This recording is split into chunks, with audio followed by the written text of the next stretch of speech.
저는 30대 후반 초등학교 교사입니다. 최근에 교통사고로 꽤 힘들었던 적이 있었어요. 강남 한복판에서 제 차를 들이박은 차주가 전 남편이었거든요. 살다 살다 이런 경우는 또 처음이라 사연을 신청하게 되었습니다. 20대 후반 때 주류 사업을 했던 전 남편을 만나 30대 초반에 이혼을 했어요. 결혼할 때까지만 해도 이혼이라는 건 상상조차 하지 못했었는데 막상 결혼을 하고 나서 뚜껑을 열어보니 남편은 제가 알던 사람과는 많이 달랐고 살면서 생기는 성격 차이는 저에게 많은 아픔을 주었고 점점 더 견디기가 힘들어지더라고요. 대화 자체가 통하지 않다 보니 점점 더 지쳐가게 되었고 처음에는 자신했었던 제 선택이 점점 후회로 밀려오게 되었습니다. 서로의 생각 차이로 인해 감정이 격해지면 최대한 서로 조율해서 좋게 해결할 생각은 하지 않고 남편은 저와 함께 있는 게 너무 답답하다면서 집을 뛰쳐나갔어요. 서로 대화가 안 된다고 생각하면 무조건 대화 도중에 집을 나갔습니다. 그리고 집에 들어오면 항상 꼭지가 돌 정도로 술을 마신 상태였어요.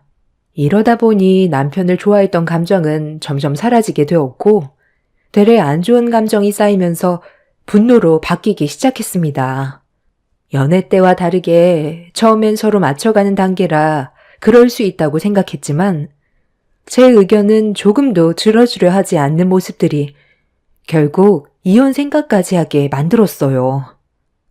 우리가 이런 식으로 살다간 결국 그 끝은 이혼밖에 없다는 거 모르는 것도 아니면서 언제까지 이럴 작정이야. 내가 원하던 결혼 생활은 이런 게 아니었어. 나도 마찬가지야. 이런 지긋지긋한 삶을 살고 싶은 줄 알아? 당신은 나를 왜 이렇게 통제하려 들어? 내가 그런 거 싫다고 했잖아. 그냥 좀 내버려두면 안 돼? 내가 얼마나 통제했다는 거야. 퇴근 시간이 됐으니까 집에는 언제 들어올 건지, 늦으면 늦는다고 연락 달라는 게 뭐가 문제인 건데? 다른 부부들은 안 그런 줄 알아? 시간 맞춰서 저녁을 준비해야 되니까 언제쯤 오냐고 물어볼 수 있는 거고, 술 약속이 있다고 하면 다음날 출근해야 되니까 적당히 마시고 들어오라고 한 것뿐인데 뭐가 통제를 한다는 거야? 당신은 나랑 결혼한 이유가 뭔데? 서로 사랑해서 결혼한 거 아니야? 그럼 내 의견 존중해줘야 되는 게 맞는 거고 집에 혼자 있는 내 걱정도 해야 되는 건데 당신이 한 행동들을 보면 연애 때보다 더 못한 거 알아? 그냥 살고 싶은 대로 막 살고 있잖아. 나는 당신이랑 결혼을 했어도 내가 하고 싶은 대로 하면서 살고 싶지. 당신한테 내 삶의 전부를 간섭받고 싶은 생각 조금도 없어. 그러니까 이런 식으로 나를 억제려 한다면 그냥 각자 살면 되겠네. 우리가 얼굴만 보면 싸우는 빈도가 점점 잦아지는데 굳이 같이 붙어 있을 필요 있어? 그러니까 여기까지만 하자. 정말 어이가 없었어요. 제 감정을 조금도 헤아려 주지 않는 남편의 무책임한 행동들이 너무 실망스러웠고 이혼하자는 말을 들었을 땐 눈물이 왈칵 쏟아져 내렸네요. 제 앞에 있던 남편이 도대체 왜 이렇게 많이 변한 건지 이해를 하지 못했어요. 사랑한다고 프로포즈할 때는 평생 저를 행복하게 해주겠다고 약속을 했던 남편이었는데 결혼을 하고 나서부터 바뀐 모습은 너무 낯설었고 같이 살기에는 더 이상 어려울 것 같은 판단이 들었습니다. 현실적으로 봤을 때 남편은 더 이상 바뀔 것 같지 않았고 하루라도 빨리 남편과 이혼해서 제 삶을 되찾는 게 좋을 것 같았어요. 그래서 남편이 원하는 대로 이혼을 결정하게 되었습니다. 그래, 이렇게 찾아온 이유가 너희들이 이혼을 하겠다고? 이유가 뭐야? 결혼한 지 얼마나 됐다고 벌써 이혼 얘기가 나와? 무슨 문제가 있길래 그래? 문제야 아주 많죠. 이 사람이 저를 아주 가두리 양식장처럼 가두려 한다니까요. 제가 정신적으로 얼마나 피폐해지는 줄 아세요? 어느 정도 것이지. 맨날 감시받고 사는 것 같다니까요. 그동안 참고 살아준 것만도 감사하게 생각해야 된다고요. 결혼 전에는 같이 살지 않았으니까 이런 단점들이 있을지 몰랐는데 이제는 어떤 성격인지 너무 잘 알아서 더는 살고 싶지가 않아요. 차라리 혼자 사는 게 속 편하겠어요. 저는 그냥 앞으로 연애만 하면서 살려고요. 내가 도대체 뭘 얼마나 간섭했다고 그러는 거야? 결혼이라는 게 혼자 편하게 살고 싶어서 결혼을 하는 건 아니잖아. 앞으로의 미래를 함께 만들어 나가는 게 결혼 생활인데 당신은 혼자만 편하려고 하잖아? 나도 똑같이 일하고 퇴근해서 집에 들어오면 집안 살림 다 하면서 저녁 식사 준비까지 전부 다 해놓는데 당신은 나한테 조금의 배려라도 했어? 언제 끝나는지, 몇 시에 집에 들어오는 건지, 술을 마시면 얼마나 있다가 올 수 있는지, 이런 건 일상적인 대화라고. 그래야 나도 당신이 올 때까지 목 빠지게 기다리지 않을 거 아냐. 그리고 집안일은 전부 내 몫이야?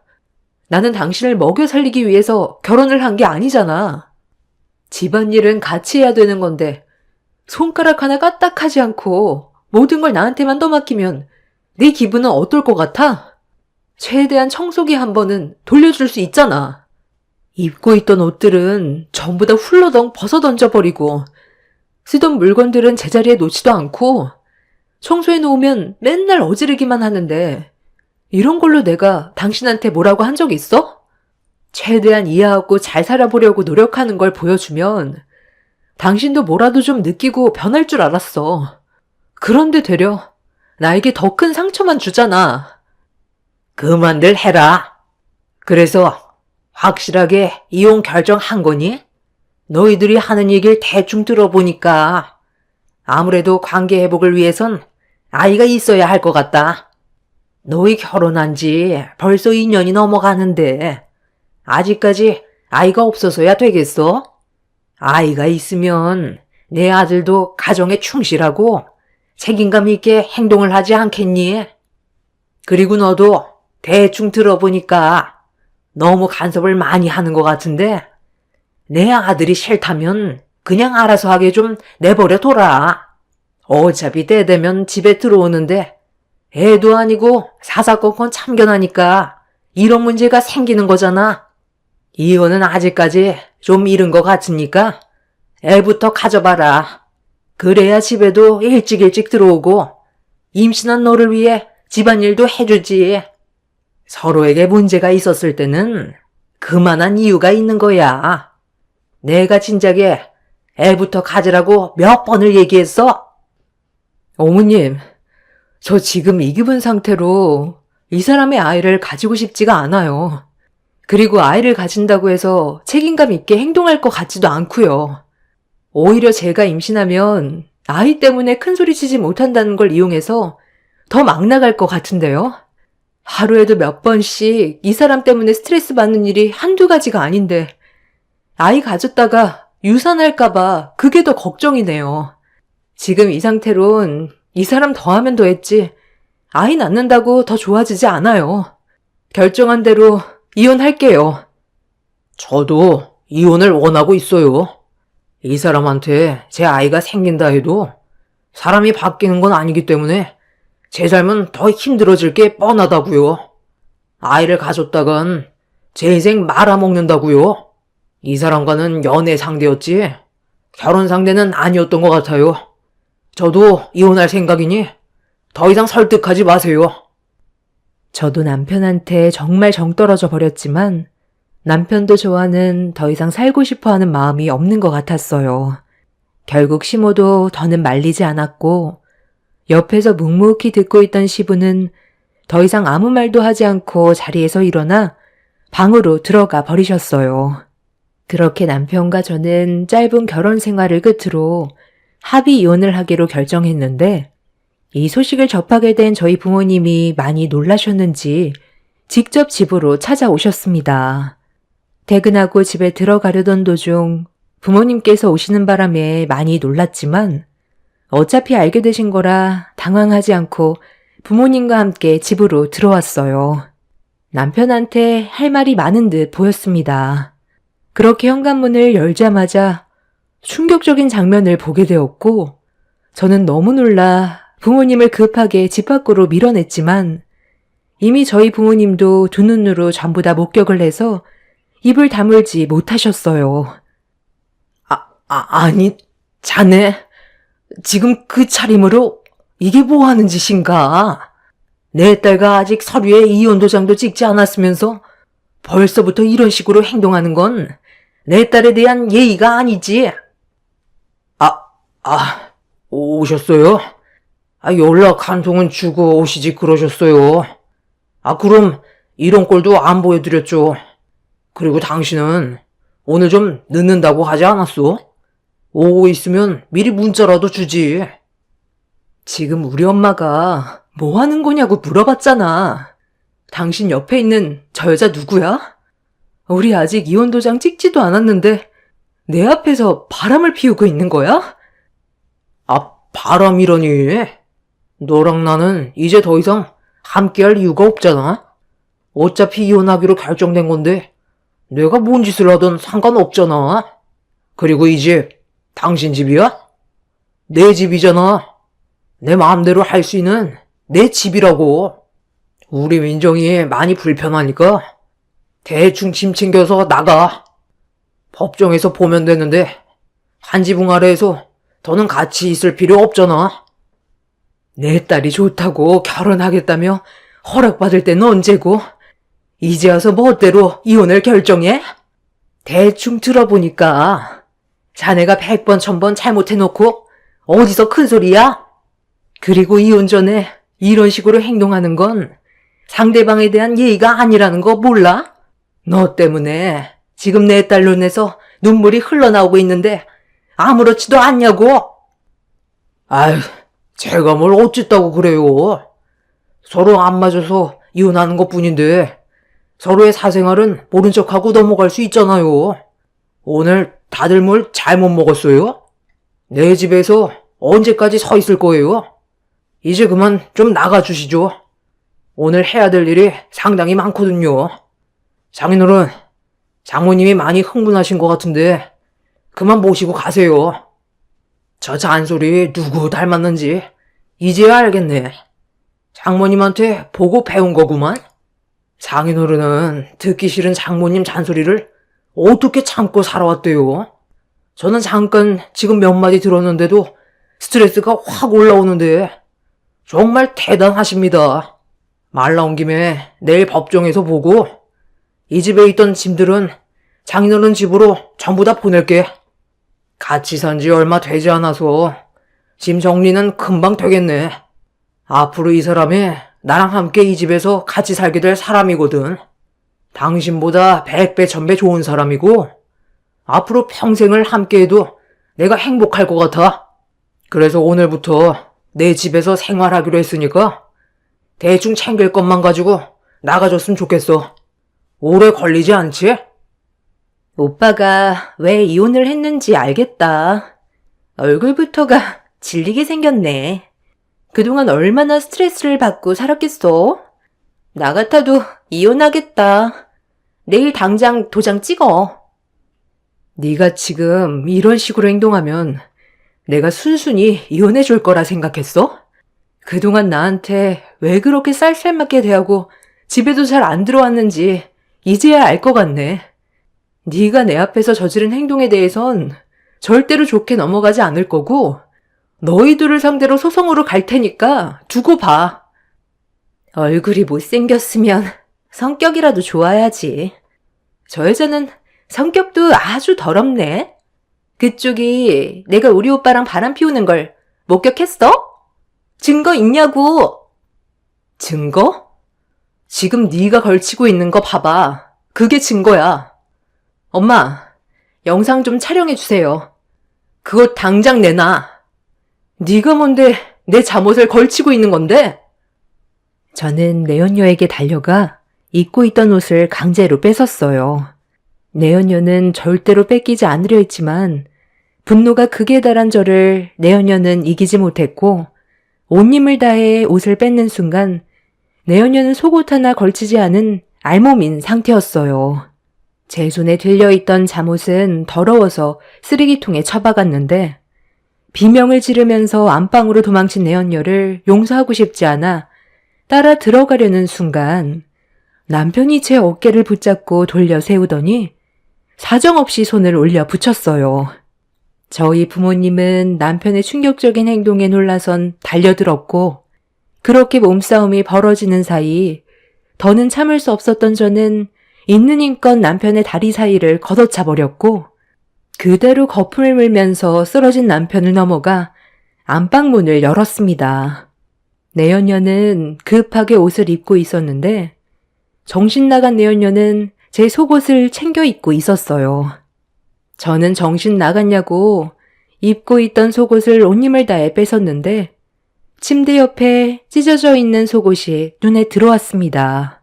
본인께 찢어져서 제 걸 입으려 했던 거였어요. 제가 오기 전에 남편과 내연녀가 어떤 상황이었는지 그림으로 그려지는 순간이었고 저는 더 이상 사람이 아니게 되어버렸네요. 내연녀의 머리채를 잡아 그대로 집 밖으로 내쫓아 버렸어요. 내연녀는 옷만이라도 달라며 애원을 했지만 절대로 문을 열어주지 않았고 이 문제로 아파트 주민들이 내연녀를 목격하면서 경찰에 신고를 했는지 잠시 뒤 문을 두드렸고 그렇게 상황은 종결이 되었습니다.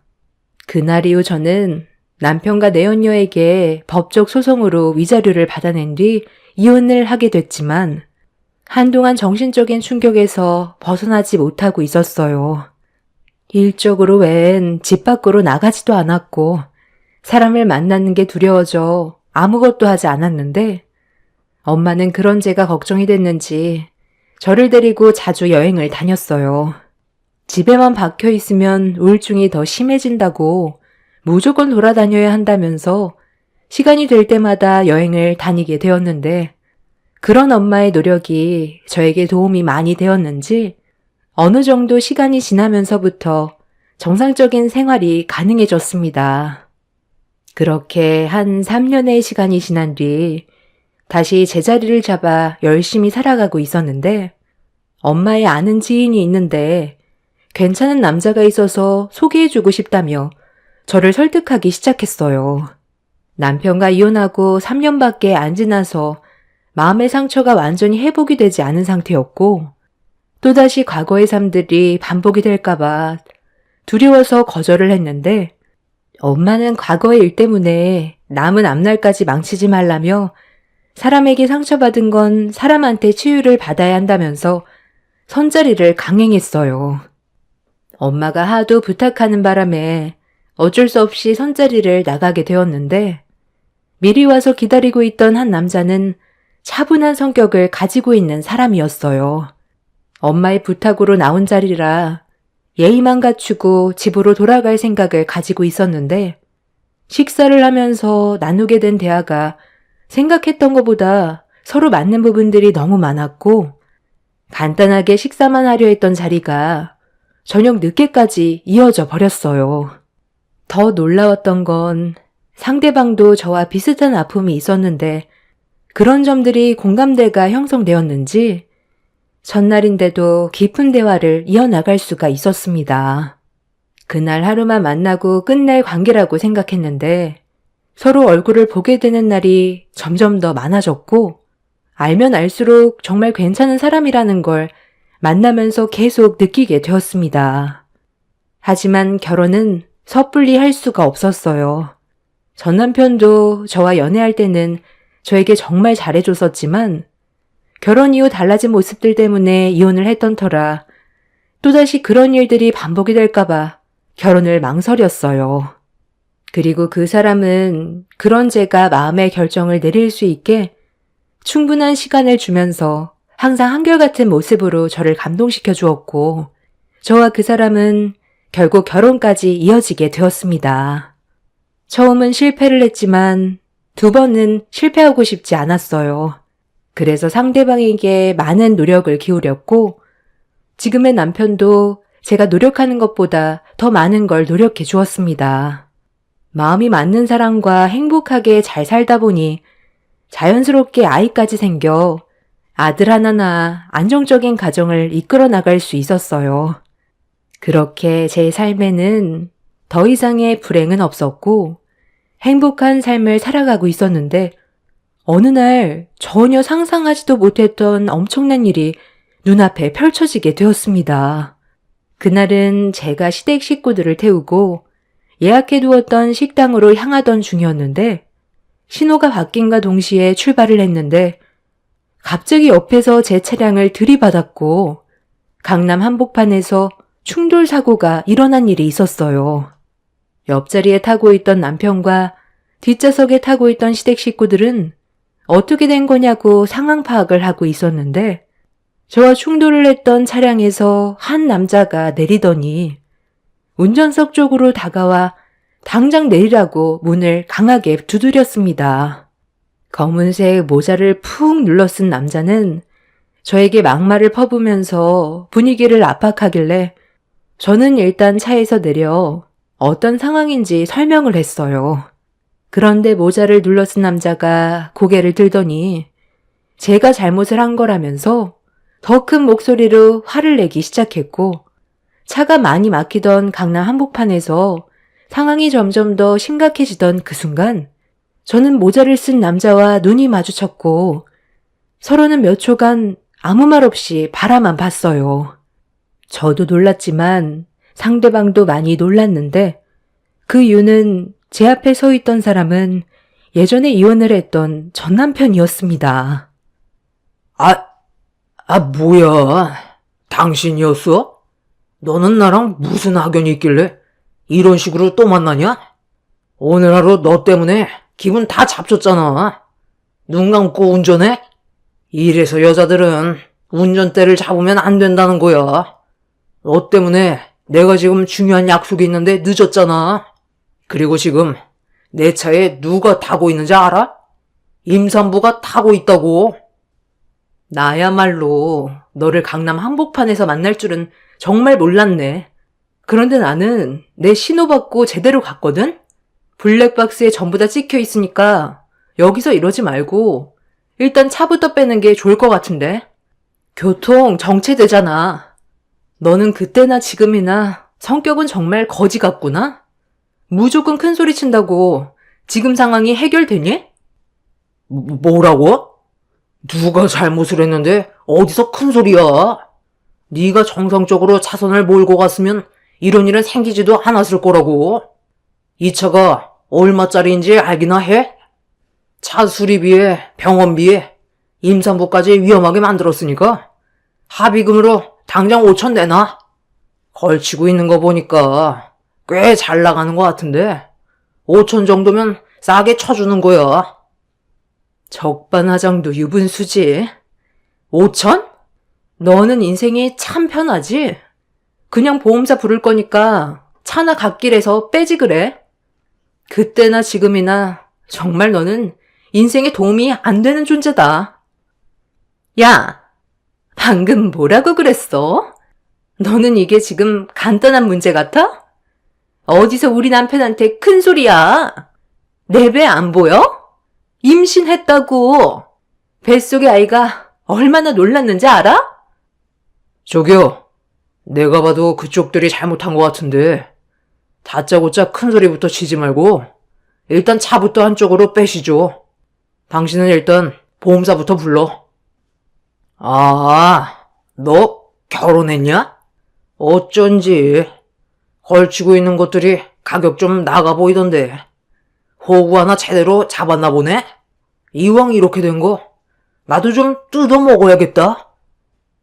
저는 상대할 가치가 없을 것 같아 전 남편을 무시했고 차를 갓길에 세우려고 올라타려는 순간 뒤에서 내 언녀가 당장 5천을 내놓으라며 뒤에서 제 머리채를 잡아버렸어요.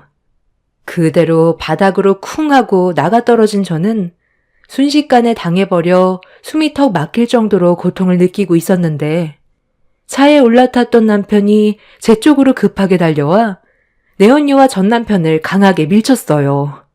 그리고 그 순간 차에 타고 있던 시댁 식구들이 전부 쏟아져 나왔고 전 남편이 시댁 식구들 중 한 사람을 보고 사색이 되어 버렸네요. 자네? 지금 여기서 뭐 하는 겐가? 모자를 푹 눌러 써서 얼굴이 제대로 안 보였는데, 낯이 익은 얼굴이길래 혹시나 했는데, 자네가 맞구먼. 내가 분명 그때 2번 다시 얼굴 볼 일 없었으면 좋겠다고 했을 텐데. 재벌은 난 못 준다더니. 너 이 짓거리를 하고 있는 거야? 이번 일도 정확하게 분석해보면 알겠지만, 내가 봤을 때 자네는 또 보험 사기 행각을 벌인 것 같은데, 내 말이 맞지? 내가 기억하기론 2년의 징역형을 받은 걸로 알고 있는데, 계산상으로는 출소한 지 몇 달 안 됐지? 먹고 살 방법이 그렇게나 없나? 보험 사기도 모자라 우리 며느리 머리채까지 잡았으니 이번에는 조용히 넘어가지 못할 것 같네. 저기 판사님, 잠시만요. 이번에는 정말 저 사람이 잘못해서 벌어진 일이라니까요. 저 징역 살면서 정말 많이 뉘우쳤고 다시는 보험 사기 같은 건 하지 않겠다고 맹세하고 출소했어요. 오늘은 그냥 제 와이프랑 바람이나 쐬려고 나온 것 뿐이에요. 임신해서 집에만 있는 게 답답하다길래 잠깐 나온 거지. 의도적으로 보험 사기 계획을 꾸민 건 절대 아닙니다. 다시 생각해보니 이번 일은 저희가 잘못한 것 같으니까 보험 처리하고 끝낼 테니 좋게 넘어가 주세요. 그럴 수야 없지. 내가 두 눈으로 보게 된 일인데 어떻게 좋게 넘어갈 수 있겠나? 그리고 그쪽이 임신을 했다고? 그럼 뱃속에 튀어나온 그 끝은 뭔가? 시부의 말이 끝나자마자 전 남편이 내연녀였던 그 여자를 급하게 가렸고 내연녀는 헝클어진 옷을 다시 여미면서 급하게 차 안으로 들어가려 하길래 제가 전 남편을 밀친 뒤 내연녀의 겉옷을 들쳤어요. 그러자 내연녀의 배에 붙어있는 임산부 체험복이 눈에 들어왔고 그 모습을 보자마자 저는 너무 화가 나 그 자리에서 모든 증거물을 사진으로 찍었어요. 본인들의 이득을 취하기 위해 거짓된 상황을 꾸면서 남의 돈을 갈취하려고 보험 사기를 계획해 저희 가족의 일정을 전부 망쳐버린 내연녀와 전 남편을 도저히 용서할 수가 없었어요. 전 남편은 그 자리에서 판사인 시부에게 무릎을 꿇더니 다시 징역살이를 하고 싶지 않다고 했지만 시부는 아직 정신 못 차린 것 같다며 역정을 내셨어요. 저희 시댁은 법조인 집안이라 이번 전 남편 일을 상당히 심각하게 봤어요. 현재 남편은 변호사고 아주버님과 형님은 검사 생활을 하고 있습니다. 시부는 아직까지 판사 일을 하고 계시기 때문에 전 남편의 죄질은 상당히 깊어질 수밖에 없었어요. 결국 이 일로 인해 저희가 받은 피해에 대해서는 보험 처리를 받았지만 전 남편과 결혼 생활을 유지하던 내연녀는 보험 사기로 조사를 받게 되었고 전에 받았던 형벌보다 더 무거운 징역 3년 그리고 내연녀는 징역 1년 6개월형을 받게 되었다는 소식을 들을 수 있었습니다. 전 남편이 보험 사기 범행을 저지르게 된 건 시댁 집안 사업이 망하면서 빚이 상당히 많아졌는데 내연녀의 아이는 태어났고 먹고 살기는 막막해지자 공사판이라도 뛰어들려고 인력사무소로 가던 도중 차 사고가 나면서 꽤 많은 보험금을 받은 적이 있었다네요. 그리고 그때부터 범행을 시작하게 됐었다는 과거의 일들을 대충 들었는데 고생을 해서 돈을 버는 게 아닌 쉽게 돈을 벌려고 하다 보니 잦은 보험 사기로 결국 꼬리가 밟혀 징역을 살게 되었지만 출소하고 나서도 밥 벌어먹을 생각을 하니 막막해져 내연녀까지 끌어들여 더 큰 보험금을 타먹으려고 임산부인 척 연기까지 하며 계획을 꾸민 거였습니다. 결국 이번 문제로 남편은 내연녀까지 끌어들여 징역을 가게 되었지만 본인들이 선택한 길이니 어쩌겠어요. 죄를 저지른 만큼 그에 따른 처벌을 받아야 되는 건 당연한 일이라고 생각됩니다. 그때 이혼을 하지 않고 전 남편의 아이까지 가졌었다면 제 인생은 내연녀와 비슷한 인생을 살았을 테지만 확실하게 끊어내서 지금의 가정을 꾸릴 수 있게 된 것 같아요. 한 번 아닌 사람은 평생 고칠 수 없다는 걸 이번 일을 통해 많은 걸 알게 되었습니다. 제 사연 들어주신 분들께서도 사람과의 관계를 만들어갈 때는 항상 신중하시길 바랄게요. 한 사람으로 인해 삶이 180도 바뀔 수가 있거든요. 불행이거나 행복이거나 둘 중 하나일 텐데 여러분들께서는 언제나 현명한 판단을 하셨으면 좋겠습니다.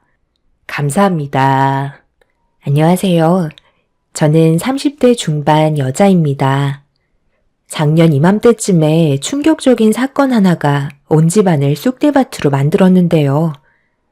여러분들도 제 사연을 들어보시면 깜짝 놀라실 정도로 정말 말도 안 되는 일들이 눈앞에 펼쳐졌었네요. 작년 겨울에 남편과 결혼한 지 얼마 되지 않았을 때 시댁 식구들은 시집 온 저를 마음에 들어하지 않았어요. 남편이 저를 사랑하니까 어쩔 수 없이 결혼을 허락해 줬다는 게 온몸으로 느껴질 정도로 저를 대하는 표현도 상당히 거칠었고 툭툭 내뱉는 말들이 결국 상처로까지 이어지게 만들었었죠. 남편도 시댁 식구들의 행동에 대해 참고 있다가 결국 불만이 터져 나오기 시작했습니다. 하지만 달라지는 건 아무것도 없었어요. 저희 부부에게 제일 불만이 많으셨던 시모가 결국 한마디 하시면서 저를 마음에 들어하지 않으셨는지 확실히 알 수 있었습니다. 저희 집안의 경제적인 능력이 문제가 되었는데요. 결정적으로 제일 크게 작용했던 부분이 예단 문제였어요. 저는 예단으로 2천을 해갔지만 저보다 먼저 시집을 온 형님은 예단으로 2억을 해왔었다는 말을 들었었죠. 그 말을 들었을 때 솔직히 당황스러울 수밖에 없었어요. 그런데 알고 보니 시모가 형님을 시숙에게 소개를 해준 거였고 꽤 오랜 기간 동안 시모와 형님의 관계는 상당히 두터운 사이로 발전하고 있었다는 걸 남편을 통해 들을 수 있었습니다. 그래서 시모와 형님은 항상 붙어 다녔고 서로 많은 대화를 주고받았지만 저는 그 자리에 낄 수 없었습니다. 거의 투명인간 취급할 정도로 저를 많이 무시하고 있었어요. 저도 시댁 집안의 식구로 인정을 받기 위해 여러 가지로 노력을 했었지만 시모의 마음을 얻기에는 형님에 비해 많이 부족했었죠. 동서가 아무리 어머님한테 잘 보이려고 노력을 해봤자 소용이 없는 게 어머님과 나는 서로 뗄 수 없는 사이거든. 꽤 오랜 기간 알고 지내왔기 때문에 동서가 낄 수 있는 공간은 전혀 없어. 내 말 무슨 뜻인지 알겠어? 쓸데없이 노력할 필요 없다는 거야. 그런데 동서가 어머님한테 관심을 받을 수 있는 방법이 아주 없는 것도 아니고 하나 있긴 한데 이건 체력이 뒷받침되어야 하거든. 동서가 집안 살림을 꽤 잘한다는 말을 어머님한테 들은 적이 있긴 한데 그 점을 상당히 높게 사는 것 같더라고. 그게 무슨 말인지 대충 알겠지? 어머님 댁에 올 때면 동서가 할 일을 알아서 찾아서 해놓으면 된다는 거야. 그럼 자연스럽게 며느리로 인정받지 않겠어? 나는 어머님과 여러 가지 일을 같이 하기 때문에 가까워질 수밖에 없는 사이지만 동서는 그렇지는 못하잖아. 그렇기 때문에 일단 어머님의 눈에 들어오는 게 우선 아니겠어? 동서가 열심히 하는 건 좋은데 너무 들이대는 것도 어머님은 부담스러워 하시거든. 며느리가 애교 부리는 거 딱 질색하셔. 한두 살 먹은 것도 아니고 다 큰 여자가 어머님 하면서 코에 바람 넣어봤자 오히려 역효과라는 소리야. 내 말 무슨 뜻인지 알겠지? 형님은 제가 어머님한테 며느리로 인정받길 원한다면서 갑자기 전화를 해서 방법을 알려주었지만 기분이 썩 좋진 않았어요. 한마디로 시댁에 오면 모든 집안일은 저보고 혼자 하라는 말이었으니까요. 그런데 형님과 전화통화로 그런 대화를 나눈 뒤 다가온 주말에 시댁에 모임이 있어서 남편과 함께 찾아뵙게 되었는데 여기서 예상하지 못한 문제가 터지고 말았습니다. 시부와 시숙은 남편을 데리고 바다로 낚시를 가겠다며 오자마자 짐을 챙겨 떠날 준비를 하고 있었어요. 저희 부부는 그냥 단순하게 식사만 하는 자리인 줄 알았는데 전혀 알지 못했던 상황이라 당황스럽기만 했었죠. 정말 난감했던 게 남편에게 가지 말라는 말을 할 수 없는 분위기라 어쩔 수 없이 보내줘야만 했었죠. 그런데 옆에서 형님이 시숙한테 언제 집에 올 예정이냐고 물어보니 다음날 저녁 때쯤에나 올 것 같다며 방어 낚시를 하러 간다는 말을 듣게 되었죠. 추운 겨울날 왜 낚시를 가야 하는지 저는 이해할 수가 없었어요. 남편도 어쩔 수 없을 것 같다는 눈빛을 저에게 보내며 시간 날 때마다 연락을 하겠다는 말을 끝으로 그렇게 남자들은 낚시를 하러 떠나게 되었네요. 남편이 있었을 때는 그래도 조금은 안심이 됐었는데 여자들끼리만 있다 보니까 제가 뭘 어떻게 해야 할지도 모르겠고 오히려 더 어색해지기만 했었습니다. 남자들이 집안에 있으면 얼마나 정신이 없는지. 차라리 잘 됐다니까. 우리끼리 할 말도 많고 앞으로 어떻게 지내야 할지 제대로 된 대화를 나눈 적은 없었잖아. 자주는 못하더라도 이렇게라도 가끔 각자의 시간을 가지는 게 서로에 대해 더 많은 걸 알 수 있는 계기가 되는 거라고. 세아가도 우리 집안의 며느리로 들어왔으니 앞으로 어떤 식으로 지내야 하는지 이번 기회에 제대로 배우도록 해라. 우선적으로 세아가가 해야 될 일부터 일러주도록 하마. 어차피 우리 집에 매일 오는 것도 아니고 가끔 오는데 그 시간을 최대한 효율적으로 활용하는 게 아무래도 좋겠지.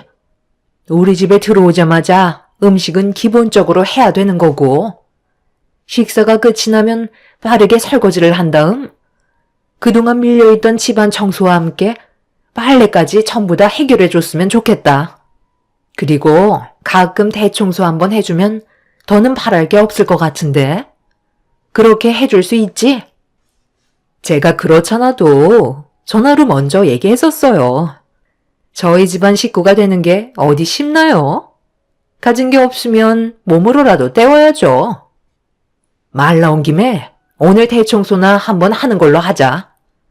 일단 마당에 미리 이불 빼놨으니까 그거 좀 큰 대야에다 넣고 발로 힘있게 빨래 좀 해봐라. 세탁기에 돌려봤는데 영 시원찮아서 별로더라고. 이불 빨래는 무조건 발이 최고다. 빨리 옷 갈아입고 나와라. 날 추운데 어두워지기 전에 끝내야 하지 않겠니? 첫째 너도 내가 말한 거 서둘러 준비하고. 시댁에 들어오자마자 저에게 이불 빨래를 시킨 시모의 말은 저를 당황스럽게 만들었습니다. 엄동설안에 마당에서 이불 빨래를 하게 될 거라곤 상상조차 하지 못했었고 시모는 멍하니 서 있는 저를 바라보며 서둘러 움직이라고 재촉하고 계셨어요. 어떻게 대처를 해야 할지 몰라 우물쭈물 거리기 시작하자 시모는 그런 저를 바라보면서 목소리를 높이셨고 형님은 시모의 뒤에서 빨리 움직이라는 눈빛을 보내고 있었습니다. 어쩔 수 없이 일단 몸을 움직였고 옷을 갈아입은 뒤 마당 밖으로 나갔는데 엄청나게 큰 대야에 이불이 쌓여 있었어요. 칼바람이 부는 날씨에 몸은 덜덜 떨리기 시작했고 점점 몸이 움츠러들기 시작하자 시모는 몸을 계속해서 움직여야 얼지 않는다며 서둘러 이불 빨래를 끝내길 재촉하셨습니다. 어쩔 수 없이 대야에 물을 한가득 채운 다음 세제를 풀었는데 물이 너무 차가워서 그런지 세제는 제대로 풀리지도 않았어요. 시모는 뒤에서 저를 계속해서 지켜보고 계셨고 일단 서둘러 이불 빨래를 해야 될 것 같아 서둘러 대야에 발을 담갔는데 정말 몇 초 버티지 못하고 발을 빼고 말았습니다. 너무 차가워서 도저히 빨래를 할 수가 없었어요. 어머님, 이건 정말 아닌 것 같아요. 세탁기로 그냥 돌리면 안 될까요? 세제도 잘 안 풀리잖아요. 너무 비효율적이에요. 발도 너무 차가워서 동상 걸릴 것 같아요. 아니면 화장실에서 따뜻한 물로 이불 빨래하는 게 좋지 않을까요? 시키면 시키는 대로 하면 될 것이지. 무슨 말이 그렇게 많아? 그래서 지금 못하겠다는 거야? 너 시애미 말을 무시하겠다는 거지? 무시하겠다는 게 아니라 추운 겨울에 왜 밖에서 이불 빨래를 해야 되는지 이해를 할 수가 없어서 그래요. 차라리 날 따뜻할 때 하면 안 될까요? 방법은 많은데 굳이 밖에서 빨래를 할 필요는 없는 거잖아요. 어머님, 제가 지금 옷도 너무 얇게 입고 발도 맨발이라 너무 추운데 몸 좀 녹여야 할 것 같아요. 제가 오늘 무슨 수를 써서라도 이불 빨래 끝낼 테니까 마당에서 빨래만큼은 시키지 말아주세요. 어머님, 준비 다 끝났어요. 동서, 아직까지 시작 안 한 거야? 내가 분명 전화로 얘기했잖아. 어머님께서 시키는 건 토달지 말고 묵묵히 하라고. 그래야 어머님한테 사랑받을 수 있다니까. 일단 벌려놓은 건 끝내야 할 거 아니야? 어머님, 추우니까 빨리 들어오세요. 동서가 알아서 잘 끝낼 거니 너무 걱정하지 마세요. 뭐하고 있어? 동서도 빨리 끝내고 들어와야지. 너무 추워서 계속해서 몸이 움츠려 들고 있는데 시모는 오히려 저를 더 다그치며 빨리 끝내고 들어오라면서 형님을 따라 집으로 들어갔습니다. 따뜻한 거실에서 시모와 형님은 마당에서 떨고 있는 저를 바라보고 있었는데 제 앞에서 시모와 형님이 무언가에 발을 집어넣고 있더라고요. 그걸 빤히 쳐다보고 있는데 충격적이게도 저는 추운 겨울 날씨에 밖에서 발로 이불 빨래를 시키고 시모야 형님은 저를 바라보며 족욕을 하고 있었습니다. 그것도 모자라 서로 웃으면서 군고구마를 까먹고 있는데 이건 아닌 듯 싶더라고요. 너무 화가 나서 제가 시모를 노려보고 있자 시모는 손짓으로 서둘러 빨래를 하라고 재촉하셨고 저는 시모와 형님이 보는 앞에서 대화를 엎어버렸습니다. 제가 돌발 행동을 보이자 시모와 형님은 족욕을 하다가 벌떡 일어났고 급하게 마당 밖으로 뛰쳐나와 잘못이 없는 저에게 화를 내기 시작했어요. 너 지금 뭐 하는 짓이야? 내가 분명 이불 빨래를 시켰지. 대야를 엎어버리라고 시켰니? 우리 집 며느리로 들어왔으면 말을 따라야 되는 건 당연한 거 아니야? 이제 보니까 너 아주 버릇이 없구나. 내가 마지막으로 얘기하는데 더러워진 입을 제대로 빨지 않으면 오늘 집에는 못 들어올 줄 알아라. 네가 왜 이런 대우를 받는지 몰라? 시집 올 때 어떻게 했어? 내가 너희 집안 사정이 하도 어렵다고 하길래 예단으로 1억 요구했는데 결국 힘들다며 2천 해오지 않았니? 내 아들과 결혼은 하고 싶은데 돈은 주고 싶지 않다는 거였잖아. 그래서 채우지 못한 금액만큼 몸으로 때우라는 건데 그것마저 싫다는 거야? 내 아들을 공짜로 데려갔으면 최소한의 양심은 있어야지. 마지막으로 경고하는데 이불 빨래 오늘 안으로 끝내지 않으면 집에 발도 들이지 못할 거니까 생각 잘하고 판단해라. 지금 여기에서 너를 편들어줄 사람은 아무도 없다는 거 몰라? 저 그냥 돌아갈게요. 그이랑 결혼 생활은 유지하겠지만 어머님 며느리로 살고 싶은 마음은 없을 것 같네요. 제가 시모에게 반감심을 품게 되자 그런 저를 보며 화가 많이 나셨는지 시모는 수돗물에 물을 틀어 제 몸에 뿌리기 시작했어요.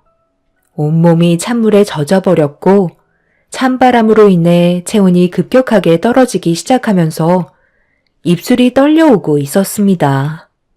형님은 시모 뒤에서 저를 한심하다는 듯 바라보며 시모가 시키는 대로 빨리하고 들어왔으면 이런 일도 없지 않았냐고 한숨을 내쉬더니 시모를 모시고 집 안으로 들어갔네요. 시모는 절대 들어오게 해선 안 된다며 집안 구석구석 돌아다니시더니 문이란 문은 죄다 잠가 버리셨어요.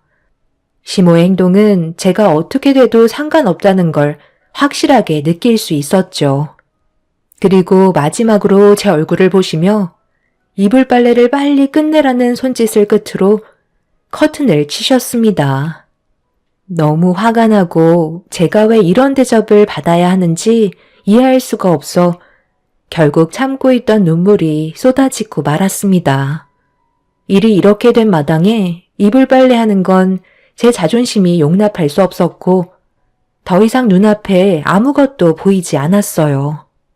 그때 당시 저는 제정신이 아니었는지 옆에 쌓여있던 이불들을 전부 다 질질 끌어 시부가 키우시는 소축사에 전부 다 던져버렸네요. 제가 조용해지자 밖의 상황이 궁금했는지 시모는 갑자기 커튼을 옆으로 치시더니 밖을 살피셨어요. 그런데 눈앞에 보여야 될 제가 없어지고 많은 이불이 사라지자 시모는 당황했는지 급하게 밖으로 나왔습니다. 시모의 뒤를 따라 나온 형님은 제가 소축사에 이불을 전부 다 던져버린 걸 발견했는지 비명을 질렀고 뒤이어 시모와 소들의 배설물에 범벅이 되어버린 이불들을 바라보시더니 비명을 지르셨습니다. 저는 시모와 형님 앞에 나타나 삽으로 소의 배설물이 한가득 담겨있는 통을 얼굴을 향해 쏟아 부었고 무방비 상태로 머리 위로 뒤집어 쓴 시모와 형님은 난리가 나고 말았습니다. 시모에게 받았던 상처가 너무나도 컸던 저는 시모가 했던 행동 그대로 수도에 물을 틀어 형님과 시모를 향해 뿌려버린 뒤 저를 잡으려고 달려오는 시모와 형님을 피해 급하게 집 안으로 들어가 문을 걸어 잠갔습니다. 시모는 당장 문을 열라고 난리를 치셨지만 문을 열어줄 생각은 조금도 없었습니다. 그렇게 문 밖에서 한참 동안 난리를 친 시모와 형님은 얼굴에 묻은 배설물 때문에 서로 오바이트를 하며 마당에 있는 찬물로 온몸을 씻어내기 시작했고 전세가 역전이 되자 시모는 저에게 결국 두 손 들고 용서를 구하셨네요. 하지만 결혼한 지 얼마 되지 않았던 저를 막대한 시모와 뒤에서 계속해서 화를 부추겨 세운 형님을 용서하고 싶지 않았습니다. 저도 부모님한테는 귀한 자식인데 그런 저를 함부로 대했다는 게 너무 화가 났었어요. 너무 서러운 감정이 북받친 상태에서 남편에게 이런 상황을 알려줘야 할 것 같아 전화를 했는데 핸드폰이 꺼져 있더라고요. 일은 벌렸는데 집 밖으로 나가지도 못한 채 불안에 떨고 있는데 거실 테이블에 좀 전까지만 해도 없었던 무언가가 제 두 눈에 들어왔습니다. 그런데 마당에서 저를 지켜보고 있던 시모와 형님이 서류 봉투를 집어들려 하는 저를 보자마자 갑자기 난리를 치기 시작했어요. 저에게 무언가 숨기는 게 있는 것 같아 서류 봉투 안에 있던 내용물을 확인해 보려는 순간 시모가 마당에 있던 돌을 집어들더니 거실 창문을 깨부쉈고 급하게 들어오려 하길래 옷까지 갈아입은 상태로 집 밖을 나가려고 준비하고 있던 저는 형님과 시모가 거실 창문을 깨고 들어오는 순간 서류 봉투를 챙겨 급하게 현관문을 열은 뒤 밖으로 빠져나왔습니다. 시모와 형님은 저를 잡겠다며 미친 듯이 뛰어왔고 저는 잡히지 않으려고 서류 봉투를 손에 꽉 쥔 채 최대한 온 힘을 다해 전력 질주를 하게 되었네요. 체력적으로 자신이 있던 저는 시모와 형님을 따돌릴 수 있었고 일단 서둘러 집으로 오게 되었습니다. 남편에게는 문자로 상황을 알린 뒤 집으로 곧장 오라는 말을 전달한 뒤에 숨을 고른 다음 서류 봉투 안에 있던 서류들을 꺼내 들어 확인을 해봤는데 저는 처음 보는 어려운 내용들이 적혀 있어 정확하게 파악하기에는 어려움이 있었는데 시모와 형님은 제가 가지고 간 서류가 정말 중요한 물건이었는지 곧바로 저희 집 초인종을 쉬지 않고 눌러대기 시작했어요. 인터폰을 켜고 왜 찾아왔냐고 물어보자 시모는 그동안 저를 대했던 행동들에 대해 전부 사과를 하면서 서류만 달라고 애원하셨습니다. 서류에 대해 솔직하게 설명을 해달라고 얘기했지만 그에 따른 답은 해주지 않으셨네요. 그런 것까지 굳이 알아서 좋을 거 없잖아. 내가 그동안 너를 며느리로 인정해주지 않고 함부로 대했던 거에 대해 정말 미안하다. 앞으로 2번 다시 그런 일은 없을 테니까 우리 처음부터 다시 시작하는 걸로 하자니까. 집에까지 찾아왔는데 현관문 안 열어줄 거니? 제가 현관문을 열면 어머님이 갑자기 돌변하실 것 같아서 문은 열어드리지 못하겠어요. 그리고 이 서류가 뭔지 정확하게 알려주시지도 않았잖아요. 거실 창문을 깨고 들어오실 정도면 제가 봐선 안 될 내용 같은데 솔직히 저는 봐도 모르는 내용이더라고요. 그런데 중요한 건 남이 보면 절대 안 된다는 것쯤은 알 수 있는 것 같아요. 뭔지 확실하게 알고 난 뒤에 다시 돌려드리든지 할게요. 어머님이 모든 걸 자초하신 일이니 그 정도는 감수하시는 게 맞는 것 같은데요?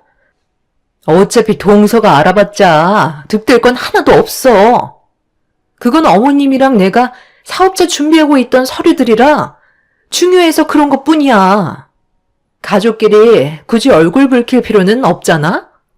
오늘 일을 계기로 우리의 관계는 충분히 좋아질 수 있다고. 저는 이미 어머님의 가족의 구성원이 될 마음이 떠나버린 상태이고요. 형님도 저를 위하는 척했지만 결과적으로 저를 이용하려고 계획하신 거잖아요. 제가 그런 걸 모를 것 같아요? 어머님과 제 사이를 계속해서 이간질시키고 이불 빨래도 형님 머리에서 나온 거죠? 오늘은 얼굴 보고 싶지 않으니 그만 돌아가 주세요. 안 그럼 경찰에 신고하겠습니다. 제가 경찰에 신고를 하겠다는 말을 꺼내자 시모와 형님은 뭔가 캥기는 게 있는지 일을 크게 만들지 말라며 더는 난리를 치지 않고 집으로 돌아갔습니다. 경찰에 신고하겠다는 말에 꼬리를 내린 것 보면 서류의 내용들은 좋은 게 아니라는 걸 확실하게 알 수 있었어요. 남편은 늦은 저녁이 되어서야 저에게 전화를 했는데 뱃멀미가 심해서 낚시는커녕 쓰러져 있었다며 더는 못할 것 같아 집으로 출발할 거라는 말을 끝으로 그제서야 한숨 돌릴 수 있었습니다. 그날 하루 너무 긴장을 했는지 잠깐 누웠는데 잠깐 잠이 든 사이 현관 비밀번호가 눌리는 소리가 들렸어요.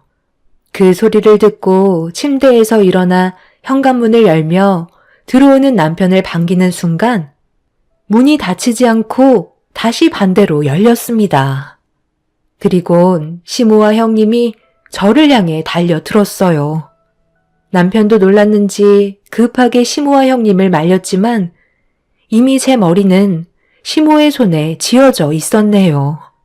서류를 당장 내놓으라며 난리를 치셨고 남편은 시모와 형님을 진정시키기 위해 서류를 건네주겠다며 겨우 저와 시모를 분리시켜 놓았어요. 언제부터 밖에서 기다리고 계셨던 거예요? 제가 얼마나 놀랐는지 알아요? 이런 식으로 나오면 오히려 역효과인 거 몰라요? 제가 아주 나를 얼마나 무시했는지 알아? 약점 하나 잡았다고 지금까지 나를 괴롭혔다니까? 너도 대충 들었을 거 아니야? 동서, 어차피 우리는 더 이상 가까워질 수 없는 사이가 된 거야. 그러니까 각자 살 길 찾아가면 되는 거라고. 그냥 깔끔하게 서류 주고 관계 끝내면 될 것 같은데? 어디에다 숨겼어? 집안을 쑥대밭으로 만들기 전에 순순히 건네주는 게 좋을걸? 당신이 가지고 있는 그 서류 일단 나한테 줘봐봐. 내가 확실하게 뭔지 봐야 할 것 같아. 만약 조금이라도 문제가 있다면 그냥 넘어가지 않을 거예요. 가족이라고 해서 눈 감아 넘어가 주는 건 똑같이 처벌받게 된다는 거 모르시는 거 아니죠? 그렇기 때문에 문제가 있으면 저는 이 사람 편을 들 거고 그에 따른 처벌은 법이 정하게 될 거니 알아서 판단하세요. 우리가 뭘 어쨌길래 초장부터 컵을 주는 거야? 나는 큰 며느리랑 사업을 한 것밖에 없다고. 일단 서류나 빨리 내놔라. 남편은 모든 걸 확인하기 전까지 절대로 서류를 넘겨주지 않겠다며 저와 약속을 하게 되었고, 저는 그런 남편을 믿고 있었기 때문에 안방으로 들어가 서랍 깊숙이 넣어둔 서류를 꺼내 남편에게 건네주었네요.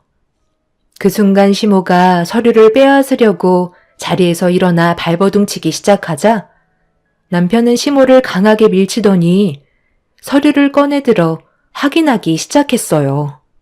하지만 남편도 서류의 내용이 생소했는지 알 수 없는 표정을 보이고 있었습니다. 형님은 별거 없으니 빨리 돌려달라며 재촉했고, 남편은 손에 들고 있던 서류를 가지고 방 안으로 들어가 누군가와 통화를 하기 시작했어요. 그런데 남편의 한마디에 시모와 형님의 얼굴은 사색이 되었고, 문을 발로 걷어차면서 엄마를 정말 고소할 거냐고 소리를 지르며 불안에 떨고 계셨네요. 형수님이 저희 엄마와 계획을 하고 있다는 사업이 이런 쓰레기 같은 짓이었어요? 건축물 대장이 전부 잘못된 것 같은데요? 제가 구청에 일하는 지인이 있어서 물어보니까 월요일 당장 조사를 해봐야 할 것 같다는데요? 도대체 무슨 일들을 꾸미시는 거예요? 뭐긴 뭐예요. 어차피 돈 때문에 그러는 거지. 솔직히 이런 식으로 건물 올리는 사람 수도 없이 많을걸요? 눈속임만 하면 알아서 허가해주고 나중엔 변경하면 되는 건데 그게 뭐가 잘못됐다는 거죠? 저희는 아무런 죄가 없다고요. 형수님과 엄마가 정상적인 절차대로 진행을 하지 않으니까 입주민들만 피해를 보는 거라고요. 나중에 뒷감당 하실 수 있으세요? 남편의 말에 저는 깜짝 놀라고 말았습니다.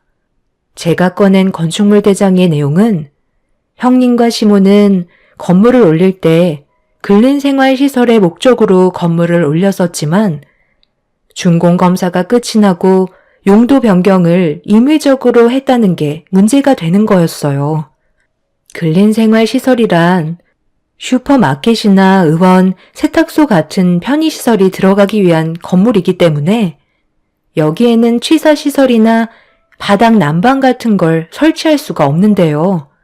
시모와 형님이 일단 건물을 먼저 다 짓고 취사 또는 바닥 난방을 설치하지 않은 상태에서 준공검사 승인이 나게 되면 그 후에 다시 공사를 시작해서 불법적으로 바닥 난방과 취사시설을 설치해 주택과 똑같이 만들어 입주민들에게 분양까지 이어지게 만들었던 거죠.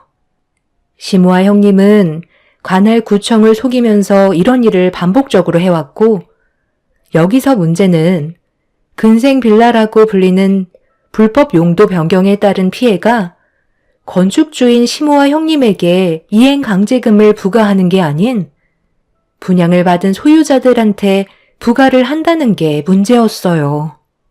결국 이런 걸 모르는 사람들은 분양을 받고 이사를 왔는데 당장 처분할 수가 없어서 매년 시세의 10%에 달하는 이행 강제금을 떠안을 수밖에 없는 상황이 생기는 거였죠.